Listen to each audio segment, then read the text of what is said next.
نحمده ونصلي ونسلم على رسوله النبي الكريم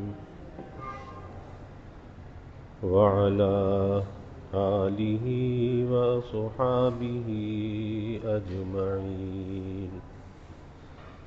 اللهم صل على سيدنا ومولانا محمد وعلى آل سيدنا ومولانا محمد وبارك وسلم صلاة وسلاما كثيرا كثيرا.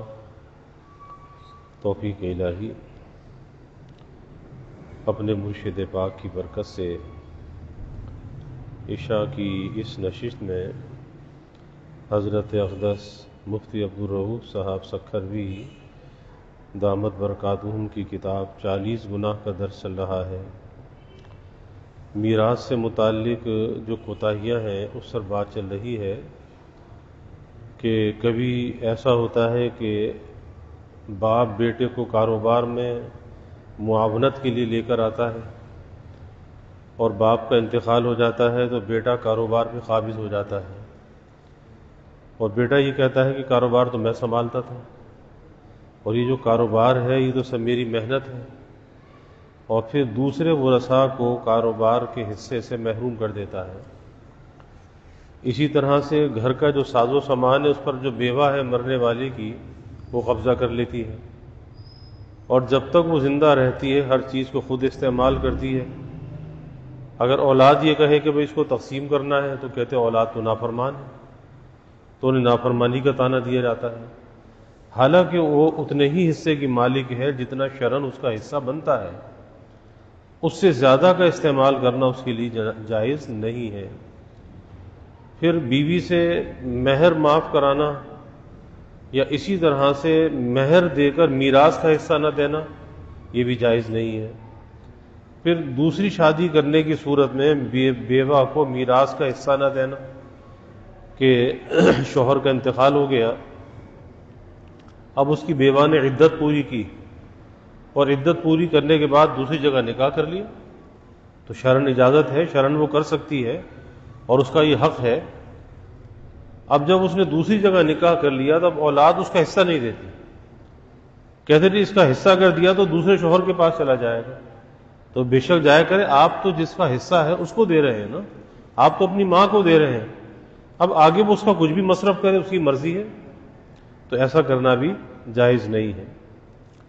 اسی طرح سے اگر وہ شادی کسی دوسرے قبیلے میں دوسرے خاندان میں کر لے، کیونکہ بعض جگہ یہ رواج ہوتا ہے کہ شادی اپنے ہی قبیلے میں کرنی ہے، دوسرے قبیلے میں شادی نہیں کرنی ہے، شرعاً اس پہ کوئی رکاوٹ نہیں. اللہ نے کس کا جوڑ کہاں پر لکھا ہے، جوڑ تو اللہ نے بنائے ہیں نا، بس مسلمان ہونا چاہیے. ہاں شریعت یہ کہتی ہے کہ جو کف کا رشتہ ہے، قریب کا رشتہ ہے، پہلے اس کو ترجیح دو، اور قریب میں کوئی رشتہ نہ ملے تو خاندان سے باہر دیکھو، برادری سے باہر دیکھو، شرعاً اس کے اندر کوئی خرابی نہیں ہے. پھر آج کا جو عنوان ہے کہ بہنوں کو میراث سے محروم کرنا، اور یہ ظلم جو ہے عام طریقے سے پایا جاتا ہے. اب بہنوں میں دو طرح کی بہنیں ہوتی ہیں، ایک تو وہ ہوتی ہیں ان کی شادی ہو چکی ہے، اور ایک وہ بہنیں ہیں جو کنواری ہیں جن کی شادی نہیں ہوئی. تو شادی شدہ بہنوں کو یہ کہہ کر ٹال دیا جاتا ہے کہ باپ نے ان کی شادی کی تھی اور شادی میں ان کو جہیز دیا تھا، تو جب جہیز ان کو دیا تھا تو ان کا تو حصہ برابر ہو گیا، اب باپ کی میراث میں ان کا کوئی حصہ نہیں ہے. اور جو غیر شادی شدہ بہنیں ہوتی ہیں ان پر دباؤ ڈالا جاتا ہے، دباؤ ڈال کر کہا جاتا ہے کہ بھئی تم اپنا حصے سے دستبردار ہو جاؤ، اپنا حصہ معاف کر دو، اپنا حصہ چھوڑ دو. اور بیچاری کیا کرے، کیونکہ باپ کے جانے کے بعد وہ تو بھائی کے زیر بار آ گئی نا، اب بھائی بڑا بن گیا، اب ان کی جو بھی زندگی کا گزر بسر ہے بھائی کے ذریعے سے ہے، تو مجبور ہو کر وہ اپنے حصے سے دستبردار ہو جاتی ہے. تو شریعت یہ کہتی ہے کہ اس طرح شرما شرمی میں یا مجبور ہو کر یا دباؤ کے اندر آ کر اور اپنے حصے سے دستبردار ہو جانا، تو اس سے حصہ ختم نہیں ہوتا، وہ حصہ معاف نہیں ہوتا، وہ بھائی کے ذمے پھر بھی دین باقی رہتی ہے۔ تو آج یہ دونوں کی تفصیل ہے۔ فرماتے ہیں کہ یہ بدترین رسم اکثر دیندار گھرانوں میں بھی پائی جاتی ہے کہ میراث میں بہنوں کو حصے دار نہیں سمجھا جاتا، یعنی دینا تو دور کی بات ہے نا، سمجھا ہی نہیں جاتا کہ بہنوں کا بھی کوئی حصہ ہے، اور یہ سمجھتے ہیں کہ باپ کی میراث میں صرف بیٹے حقدار ہیں، بیٹیوں کا کوئی حق نہیں۔ اور بعض لوگ جو بہنوں کو حصے دار سمجھتے ہیں وہ بھی کسی نہ کسی طرح بہنوں سے ان کا حصہ معاف کروا لیتے ہیں، مجبور کر کے، دباؤ دے کر، دھوس دھاندلی سے، کسی بھی طریقے سے معاف کرا لیتے ہیں، اور پھر سمجھتے ہیں کہ معاف ہو گیا۔ شریعت کہتی ہے کہ معاف نہیں ہوا، تو بہنوں سے معاف کرا لیتے ہیں اور کہتے ہیں کہ تم اپنے حصہ میراث سے ہمارے حق میں دستبردار ہو جاؤ۔ چنانچہ بہنیں مجبور ہو کر زبانی طور پر یہ کہہ دیتی ہیں کہ ہم اپنا حصہ چھوڑتی ہیں۔ اس کے بعد بھائی یہ سمجھتے ہیں کہ اب ہم اکیلے اس میراث کے حقدار ہیں۔ یاد رکھیے یہ سراسر ظلم ہے اور زمانہ جاہلیت کی رسم بد ہے۔ اس میں خلاف شرع ہندوؤں کی ظالمانہ رسم کی تائید و ترویج ہے۔ ہندو کیا کرتا ہے؟ بیٹی کو ترکہ نہیں دیتا۔ ہندو جب بیٹی کی شادی کرتا ہے جو دینا ہوتا دے لیتا ہے، اور اس کے بعد کہتے ہیں کہ بس اب یہ ہندو کہتا ہے فارغ، اب جو کچھ ہے وہ بیٹوں کا ہے، بیٹی کا کچھ بھی نہیں ہے۔ تو چونکہ ہندوستان میں جو رہن سہن تھا وہ ہندوؤں کے ساتھ تھا، سب ملے جلے رہتے تھے، تو وہاں سے یہ رسم مسلمانوں کے اندر منتقل ہوئی کہ ان کی دیکھا دیکھی مسلمان بھی یہ سمجھنے لگے کہ بس لڑکی کا کوئی حصہ نہیں ہے، بیٹی کا کوئی حصہ نہیں ہے۔ حالانکہ اللہ نے قرآن کے اندر اس کو نازل فرمایا ہے کہ کس کا کتنا حصہ ہے، اور جتنی تفصیل اللہ نے میراث کے مسائل کی قرآن میں بیان کی، اتنی تفصیل کسی اور چیز کی بیان نہیں کی۔ تو اب بہن سے زبردستی دباؤ سے معاف کروا لیا، اب سمجھے کہ سارے حصے کے حقدار ہم ہو گئے، وہ ساری میراث ہمیں مل گئی۔ تو یہ زمانہ جاہلیت کی رسم بد ہے، کہ وہ زمانہ بھی تھا نا حضور کے زمانے میں کہ لڑکی کا پیدا ہونا باعث عار سمجھا جاتا تھا، میراث تو کس نے دینی تھی۔ پھر یہاں آ کر یہ رسم بدلی کہ بھائی لڑکی کا کچھ بھی نہیں ہے، جو کچھ ہے وہ بیٹوں کا ہے، بیٹی کا کچھ بھی نہیں ہے۔ تو یاد رکھیے کہ یہ سراسر ظلم ہے، اس میں خلاف شرع ہندوؤں کی ظالمانہ رسم کی تائید اور ترویج ہے، یعنی اس رسم کو رواج دینا ہے۔ کس کی رسم کو؟ ہندوؤں کی رسم کو۔ اور اس طرح زبانی دستبرداری، کہ زبان سے کہا کہ ٹھیک ہے ہم نے معاف کر دیا، ہم آپ کے حق میں دستبردار ہو گئے، تو یہ زبانی دستبرداری اور شرما شرمی میں معاف کرنے کا شرعاً کوئی اعتبار نہیں ہے۔ اور یہ بات میں بار بار عرض کرتا ہوں کہ شریعت اس طرح سے عورت کی معافی کا اعتبار نہیں کرتی۔ شریعت کہتی ہے کہ معاف نہیں ہوئی۔ اگر مہر معاف کرایا تھا تو مہر بھی معاف نہیں ہوا، اگر میراث معاف کرائی تھی میراث بھی معاف نہیں ہوئی۔ بھائیوں کے ذمے وہ دین رہتی ہے، اور بھائی سمجھتے ہیں کہ بس ہم تو کامیاب ہو گئے، ہم نے تو کوئی بڑا قلعہ فتح کر لیا۔ تو یاد رکھیے کہ قلعہ فتح نہیں کیا، یہ اس قلعے کا بوجھ اپنی گردن پہ ڈال لیا، اور جیسے جیسے وقت گزرتا چلا جائے گا یہ بوجھ بڑھتا چلا جائے گا، بڑھتا چلا جائے گا۔ کیونکہ اگر پراپرٹی ہے تو ویلیو بڑھتی ہے، گولڈ ہے تو ویلیو بڑھتی ہے، کاروبار ہے تو اس کی کاروبار کی مالیت بڑھتی ہے، تو ہر اعتبار سے وہ حصہ بڑھ رہا ہے۔ اب جب بھائی اپنا حصہ کر کے اگر بہن کو دینا چاہے تو یہ نہیں کہہ سکتا کہ جب باپ کا انتقال ہوا تو جب اس زمانے میں سونا 10,000 روپے تولہ تھا اور آج 2.5 لاکھ روپے کا تولہ ہے، نہیں، آج کا ریٹ لگے گا کہ باپ نے کتنا سونا چھوڑا تھا، آج کے دام سے پیسے دینے ہوں گے، پراپرٹی کی آج کی ویلیو لگے گی۔ اس لیے جب اس کا والیوم جو ہے بڑھتا جاتا ہے نا، اماؤنٹ بڑھتا چلا جاتا ہے، تو بھائی بھی پھر پیچھے بھاگنے لگتے ہیں کہ اچھا اتنا کون دے گا، اتنا کون دے گا. تو بھائی پہلے دیتے تھے، پہلے تھوڑا بن رہا تھا تو اس وقت پہلے ادا کر دیتے، لیکن معاف پھر بھی نہیں ہوتا. اس لیے حضرت فرما رہے ہیں کہ اس طرح زبانی دستبرداری کہ زبان سے کہلوا لیا. اور اب تو کیا کرتے ہیں کہ موبائل فون بیچ میں رکھ دیتے، ریکارڈر ہے نا ہر موبائل فون کے اندر، اس میں ریکارڈ کر لیا، اور زیادہ کسی نے تیر مارا تو ویڈیو بیان ریکارڈ کر لیا، ویڈیو، تاکہ ثبوت رہے کہ جی ہاں بہن نے کہا تھا ہم نے معاف کر دیا. تو یاد رکھیے کچھ بھی کر لو، شریعت کہتی ہے کہ یہ معاف نہیں ہے. کیوں کہ وہ رضا اور رغبت کے ساتھ معاف نہیں کیا، وہ خوش دلی کے ساتھ معاف نہیں کیا. آپ خود اندازہ لگائیے کہ مال، پیسہ ہر ایک کی ضرورت ہے، ہر آدمی چاہتا ہے کہ مجھے پیسہ ملے، میری زندگی کے اندر آسودگی آئے، خوشحالی آئے. تو اسی طرح وہ بہنیں بھی تو چاہتی ہیں نا کہ بھئی ان کو وہ ان کا حصہ مل جائے، ان کی زندگی کے اندر خوشحالی آ جائے، آگے اپنی آئندہ نسل کے لیے وہ کچھ کر سکیں. تو اب زبردستی معاف کرانے کے بعد سمجھنا کہ یہ معاف ہو گیا، تو شریعت کہتی ہے کہ یہ معاف نہیں ہوا. تو زبانی دستبرداری اور شرما شرمی میں معاف کرنے کا شرعن کوئی اعتبار نہیں ہے. اور اس طرح معاف کرنے سے بہنوں کا حق ختم نہیں ہوتا، بہنوں کا حق ختم نہیں ہوتا، اور نہ ہی بھائیوں کے لیے بہنوں کا حصہ اپنے استعمال میں لانا حلال ہے، حلال نہیں ہے.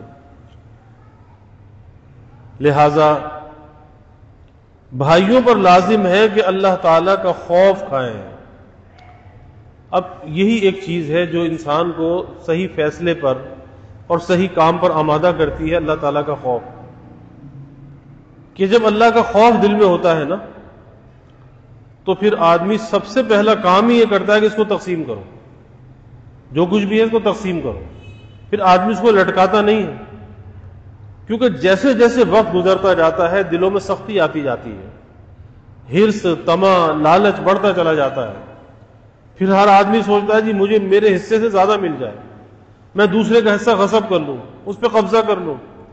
اور پھر وہ تقسیم جو ہے ایک افسانہ بن جاتی ہے، وہ تقسیم نہیں رہتی.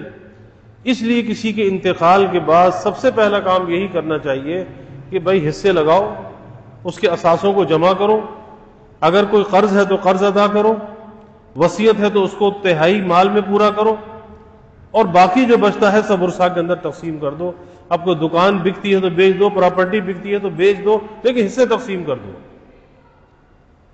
تو بھائیوں پر لازم ہے کہ اللہ تعالیٰ کا خوف کھائیں، اللہ تعالیٰ کے سامنے جواب دہی سے ڈرے، اور آخرت کی پکڑ سے بچتے ہوئے بہنوں اور دیگر تمام ورثاء کو ان کا پورا پورا حصہ علیحدہ علیحدہ کر کے عملاً ان کے قبضے میں دیں. کہ شریعت نے قبضے کا اعتبار کیا ہے، ان کے قبضے میں دے دو. مکان ہے تو ان کا قبضہ کرا دو، نقدی ہے تو قبضہ کرا دو، کوئی سونا چاندی ہے تو قبضہ کرا دو. بھئی تم اپنے قبضے میں یہ چیز لے لو، تم اس کے مالک بن جاؤ. اب جب وہ اس کے خود مالک بن گئی، اس کی ملکیت میں، اس کی تحویل کے اندر وہ چیز آ گئی، اب اس کے بعد اگر اس کا دل نہیں چاہتا واپس کر دے بھائی کو، لیکن واپس کوئی نہیں کرتا، واپس پھر کوئی نہیں کرتا، ملنے کے بعد کوئی واپس نہیں کرتا. تو اس لیے ان کا پورا پورا حصہ عملاً ان کے قبضے میں دیں. اس کے بعد انہیں اختیار ہوگا کہ وہ جہاں چاہے اسے خرچ کرے، کیونکہ اب وہ چیز ان کی ملکیت میں آ گئی، اس کی وہ مالک بن گئی، اب وہ جہاں چاہے استعمال کرے. پھر دوسری بری رسم یہ بھی ہے کہ غیر شادی شدہ بہنوں کو تو میراث میں حصہ دے دیتے ہیں، اور جو یہ کرتے ہیں کہتے ہیں جی ہاں ٹھیک ہے ہم تمہاری شادی کرا دیں گے. بہن بیچاری کیا کہے، کنواری بہن ہے، اب وہ چپ ہے، خاموش ہے. اگر وہ کہتی ہے نہیں بھائی میرا حصہ مجھے دے دو تو دھمکیاں آتی ہیں، اچھا ٹھیک ہے پھر خود اپنی شادی کر لینا، ٹھیک ہے پھر ہم تمہاری شادی نہیں کراتے. اس کی زبان کو تالا لگ جاتا ہے، کیا کرے، کیونکہ ظاہر ہے کنواری بچیوں کے اندر ایک حیا غالب ہوتی ہے، وہ زبان سے اس قسم کی باتیں مطالبات نہیں کیا کرتی. تو غیر شادی شدہ بہنوں کو تو میراث میں حصہ دے دیتے ہیں، لیکن شادی شدہ بہنوں کو میراث میں حصہ نہیں دیا جاتا، اور اگر وہ مطالبہ کرے تو کہہ دیا جاتا ہے کہ والد صاحب نے تمہاری شادی کے موقع پر تمہارا جو جہیز تیار کر کے دیا تھا اس سے تمہارا حق ادا ہو گیا۔ تو خوب سمجھ لیجئے یہ سوچ بھی بالکل غلط ہے، یہ سوچ کا لانا بھی بالکل غلط ہے۔ اول تو اس لیے کہ اللہ تعالیٰ نے قرآن کریم میں لڑکیوں کا حصہ مقرر کیا ہے، اب اس میں شادی شدہ یا غیر شادی شدہ اس کی کوئی تخصیص نہیں ہے کہ غیر شادی شدہ کو ملے گا اور شادی شدہ کو نہیں ملے گا، قرآن نے کوئی تخصیص نہیں کی۔ وہاں تو بیٹیوں کے حصے کا ذکر ہے کہ بھئی بیٹی کا بھی والد کی وراثت میں حصہ ہے، تو چاہے وہ شادی شدہ ہے چاہے غیر شادی شدہ ہے اس کا حصہ ہے، اور اس کے حصے کو کوئی ختم نہیں کر سکتا۔ تو اللہ نے قرآن کریم میں حصہ بیان فرمایا کہ اس میں غیر شادی شدہ ہونے کی کوئی قید نہیں۔ اور دوسری وجہ یہ ہے کہ زندگی میں باپ اپنی اولاد کو جو کچھ دیتا ہے وہ ہدیہ اور تحفہ ہوتا ہے، باپ کی طرف سے کھلاتا ہے، پلاتا ہے، لباس بناتا ہے، مکانوں میں رکھتا ہے، سواریاں دیتا ہے، جو کچھ بھی باپ کرتا ہے وہ کیا ہے؟ وہ وراثت کی تقسیم نہیں ہے، یہ وراثت کا حصہ نہیں ہے، وہ باپ کی طرف سے ایک ہدیہ اور تحفہ ہے کہ اپنی اولاد کی وہ خدمت کر رہا ہے۔ اس کا میراث سے کوئی تعلق نہیں، کھانے پینے کا، اور اسی طرح سے شادی کا، باپ نے زندگی میں شادی کر دی، کوئی بیٹوں کی بھی کر دی، بیٹیوں کی بھی کر دی، تو اس کا میراث سے کوئی تعلق نہیں۔ میراث تو وہ مال ہے جو انسان مرتے وقت چھوڑ کر جاتا ہے۔ اسی لیے کہتے ہیں کہ بہت سے نالائق زندگی میں باپ سے مطالبہ کرتے ہیں جی ہماری وراثت ہمیں دے دو، جو آپ کی وراثت میں جو ہمارا حصہ بنتا ہے وہ ہمیں دے دو۔ تو بھائی زندگی میں آپ مطالبہ نہیں کر سکتے، زندگی میں آپ مطالبہ نہیں کر سکتے۔ ممکن ہے کہ آپ باپ سے پہلے مر جائیں، اور باپ سے پہلے اگر آپ کا انتقال ہو گیا اور باپ کا بعد میں انتقال ہوا تو باپ کی وراثت سے آپ کا حصہ تو ختم ہو گیا، پھر آپ کا حصہ تو نہیں رہا۔ تو زندگی میں آپ کیسے مانگ سکتے ہو؟ زندگی میں نہیں مانگ سکتے کہ بیٹا پہلے چلا گیا باپ بعد میں گیا، تو اب جو وراثت تقسیم ہوگی تو اس کی اولاد یا اس کی بیوی یا کوئی بھی ہے اس کا حصہ نہیں ہے اس کے اندر۔ ہاں اگر باپ پہلے جائے اور بیٹا موجود ہو جب اسے حصہ ملے گا۔ تو اس لیے فرماتے ہیں کہ زندگی میں باپ اپنی اولاد کو جو کچھ دیتا ہے وہ ہدیہ اور تحفہ ہے، اس کا میراث سے کوئی تعلق نہیں ہے۔ میراث تو وہ مال ہے جو انسان مرتے وقت چھوڑ کر جاتا ہے، اور اس میں سارے ورثاء اپنے اپنے حصوں کے مطابق حقدار ہوتے ہیں۔ اس لیے دارالافتاء سے جا کے اس کے حصے نکلوانے چاہیے، دارالافتاء میں جا کر مفتیان کرام کے پاس جا کر اس کے حصے، اور بتانا چاہیے کہ جی مرنے والے کے فلاں فلاں رشتہ دار ہیں، اب اس میں وارث کون ہے، کیونکہ لوگوں کو یہ بھی نہیں پتا کہ وارث کون ہے۔ تو دارالافتاء سے سوال قائم کر کے وہاں سے حصے نکلوانے چاہیے، پھر وہ بتائیں گے جی فلاں فلاں وارث ہیں اور ان کا اتنا اتنا حصہ ہے، بس وہ حصہ ان کو دے دو۔ اس لیے زندگی میں کسی وارث کو کچھ مال دینے سے میراث میں اس کا حصہ ختم نہیں ہوتا، لہذا شادی شدہ بہنیں بھی اپنے حصے کی حقدار ہیں۔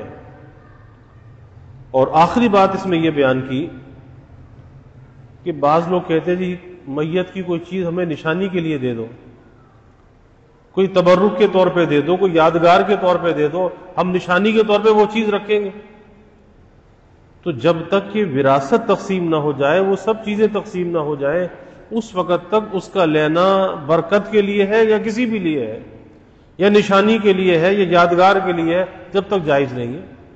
اب ورثہ میں تقسیم ہو جائے تو وارث اگر وہ چاہتا ہے جی فلاں چیز مجھے مل جائے، تو وارث آپس میں کہہ لیں بھئی فلاں چیز میرے نام پہ لکھ دو۔ یا اگر ورثہ سے ہٹ کر کوئی اور انسان مانگ رہا ہے تو جب وراثت تقسیم ہو جائے تو کسی وارث سے کہہ دے بھئی کوئی مرنے والے کی کوئی چیز تبرک کے لیے دے دو۔ وہ بات ہے کہ بعض وارث ترکے کی تقسیم سے پہلے میت کی یادگار کے طور پر کسی چیز کو معمولی سمجھ کر یا بابرکت سمجھ کر اپنے پاس رکھ لیتے ہیں، جس کی دوسرے ورثاء سے اجازت نہیں لی جاتی۔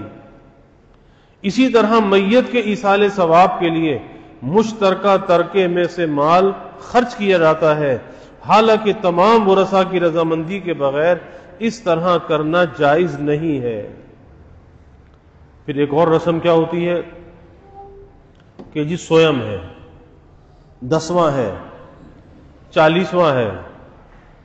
پہلی بات تو رسم شرن اس کی کوئی حقیقت نہیں ہے کہ شریعت نے 3 دن سوک کے رکھے ہیں، اور 3 دن سوک کے اس طرح سے ہے کہ اس دن 3 دن تک گھر والے کچھ اپنے گھر پہ نہ پکائیں اور قریب کے رشتہ دار ان کے گھر کھانا پکا کر لے آئیں، ان کو کھلائیں۔ لیکن اب تو کیا ہے کہ جی وہ پوری برادری جمع ہو جاتی ہے۔ اب لوگ پکانے والے جو ہے وہ کھانا دینے والے ڈرنے لگے ہیں کہ بھئی 10-5 آدمی کا کھانا تو آدمی گھر میں پکا کے لے آتا ہے، اب دیکھے کون پکوائے، مہنگائی کا زمانہ ہے۔ تو مجبوراً جو ہے اس گھر والوں کو، میت کا گھر ہے، وہ بیچارے خود آرڈر کر رہے ہوتے ہیں باورچی کو، جی پلا بریانی بھیج دو اور قورمہ بھیج دو، روٹی بھیج دو۔ حالانکہ سرین غلط ہے کہ تمہارا کیا حق بنتا ہے وہاں پہ کھانے کا؟ صرف وہ گھر والے جن کو یہ صدمہ، یہ واقعہ پہنچا رنج کا، تو کوئی قریب کا رشتہ دار اپنے گھر سے 5, 7, 10 آدمی جو گھر کے افراد ہیں، اتنا کسی پہ بوجھ نہیں بنتا کہ وہ اپنے گھر سے بنا کر لے آئے، گھر والوں کو کھلا دے، بس ختم۔ اب یہاں تو سارے رشتہ دار جمع ہیں، نہیں ہے تو کھانے کے وقت میں جمع ہو جاتے ہیں۔ پھر اس کے بعد سویم کی رسم ہے کہ سویم میں جی کھانا ہو، سب کو بلایا جائے۔ تو پہلی بات تو شرعاً سویم کا کوئی تصور اسلام کے اندر تو نہیں ہے۔ یہی ہے کہ 3 دن کے بعد اب گھر والے، اگر کاروبار ہے تو کاروبار پہ جائیں، ملازم ہے تو ملازمت پہ جائیں، اپنے گھر میں کھانا پکانا شروع کریں۔ بس 3 دن اس کا حق تھا مرنے والے کا، 3 دن کا سوگ ہو گیا۔ بلکہ شریعت تو یہاں تک کہتی ہے کہ 3 دن گزرنے کے بعد اس رنج کے واقعہ کو از خود یاد بھی نہ کرو، یاد کر کے رنج اپنے اوپر طاری کرو اور ایک غم اور حزن کے اندر مبتلا رہو۔ شریعت کہتی ہے کہ نہیں، یہ غلط ہے۔ ہاں اگر از خود وہ واقعہ یاد آ جائے، بلا اختیار کے، بلا سوچے اگر یاد آ جائے، انا للہ پڑھ لیں۔ اب انا للہ پڑھنے پر وہی ثواب ملے گا جو پہلی دفعہ صبر کرنے پر ثواب ملا تھا۔ تو میت کا جو مشترکہ مال ہے نا، اس میں سے کسی کی دعوت نہیں کر سکتے، یہ دیگیں پکوا کے سویم اور 10واں اور 40واں نہیں کر سکتے، لیکن لوگ کرتے ہیں۔ اسی لیے ایک واقعہ حضرت تھانوی رحمۃ اللہ علیہ نے لکھا، مجھے یاد آ گیا کہ بعض جگہ بعض برادریوں کے اندر یہ رواج ہے کہ 40ویں کا کھانا ایسا بناتے ہیں کہ کسی شادی کا کھانا نہیں ہوتا، اور سب آستینیں چڑھا کر آ جاتے ہیں کھانے کے لیے، سویم کا کھانا، 10ویں کا کھانا۔ تو ایک نوجوان، اس کے والد کا انتقال ہوا، اب یہی تھا کہ جی 40ویں کی دعوت تو کرنی ہے، تو اس نے کہا کہ ٹھیک ہے۔ اس نے کھانا بنوایا، بہت اعلیٰ قسم کے کھانے تیار کرائے اور کھانے لگا دیے گئے، لوگ بیٹھ گئے کھانے کے لیے۔ اس نے کہا حضرات میں آپ سے کوئی بات کرنا چاہتا ہوں، بس 1 منٹ میری بات سن لیں، اس کے بعد بے شک کھانا کھائیں۔ اس نے کہا حضرات آپ کے علم میں ہے کہ میرے والد کا سایہ میرے سر سے اٹھ گیا، اور یہ میرے لیے کتنا بڑا صدمے کا واقعہ ہے، کتنا میرے لیے تکلیف دہ ہے کہ والد کا سایہ سر سے اٹھ گیا۔ تو میں تو اس غم میں، اس رنج کے اندر مبتلا ہوں کہ باپ کے سائے سے بڑھ کر کیا سایہ ہوگا، اور آپ لوگ ہیں کہ آستینیں چڑھا کر آپ کھانے کے لیے بیٹھے ہیں۔ تو یہ میرے غم میں شریک ہونا تو نہ ہوا، بس آپ بسم اللہ کیجئے، کھانا کھائیے۔ اب کس نے کھانا کھانا تھا؟ تو پھر سمجھدار لوگوں نے ایک میٹنگ کی، اور میٹنگ کرنے کے بعد یہ فیصلہ کیا کہ آج سے اس رسم کو ختم کیا جاتا ہے۔ تو رسم ہے، تو اس لیے یہاں فرما رہے ہیں کہ اس مرنے والے کا مال کسی بھی چیز کے اندر استعمال کرنا، کسی ایصال ثواب کے لیے استعمال کرنا کہ جی فلاں مسجد میں دے دو، بھائی کیوں دے دو؟ ہاں کسی وارث کے حصے میں آ جائے، اپنے حصے میں سے وہ دے دے، لیکن مشترکہ مال میں سے ایصال ثواب کے لیے نہیں دے سکتے۔ ہاں جی مدرسے میں دیگ بنوا کے بھجوا دو، تو مشترکہ مال سے نہیں بھجوا سکتے، آپ اپنی جیب سے بھجوائیے اور نیت کر لیں اس کا ثواب فلاں مرحوم کو پہنچ جائے گا۔ تو میت کے ایصال ثواب کے لیے مشترکہ ترکے میں سے مال خرچ کیا جاتا ہے، حالانکہ تمام ورثاء کی رضامندی کے بغیر اس طرح کرنا جائز نہیں ہے، اگرچہ وہ معمولی ہی چیز کیوں نہ ہو، اور اگر ورثاء میں کوئی نابالغ ہو تو اس کی اجازت اور معافی بھی معتبر نہیں ہے، اس کی اجازت کا بھی، نابالغ کی اجازت کا اعتبار نہیں ہے۔ ہاں اگر سب وارث عاقل اور بالغ ہوں اور دلی رضامندی سے کسی وارث کو کوئی چیز دے دیں یا جائز طریقے سے صدقہ کریں تو اس کی اجازت ہے، یعنی سب بالغ ہیں، سب کی رضامندی سے اگر پھر صدقہ کر دیں تو جائز ہے۔ اللہ تعالیٰ تمام مسلمانوں کو شریعت کے مطابق عدل و انصاف کے ساتھ میراث تقسیم کرنے اور اس میں ہونے والی کوتاہیوں سے بچنے کی توفیق عطا فرمائے۔ اب یہ معاملات کا جو باب تھا یہ ختم ہوا، اب اس کے بعد معاشرت کا جو باب ہے وہ شروع ہوگا، کیونکہ دین کے جو 5 شعبے ہیں، عقائد، عبادات، معاملات، معاشرت اور اخلاق، تو ہر شعبے پر جو حضرت نے یہاں پر آیات اور احادیث کو جمع کیا ہے۔ تو اب کل سے انشاءاللہ تعالی معاشرت سے متعلق بیان شروع ہوگا۔ اللہ تعالی ہم سب کو صحیح عمل کی توفیق عطا فرمائے۔ وآخر دعوانا الحمد للہ رب العالمین والعاقبۃ للمتقین والصلاة والسلام علی اشرف الانبیاء والمرسلین اللہم صلی علی سیدنا و مولانا محمد وعلی آل سیدنا و مولانا محمد وبارک وسلم۔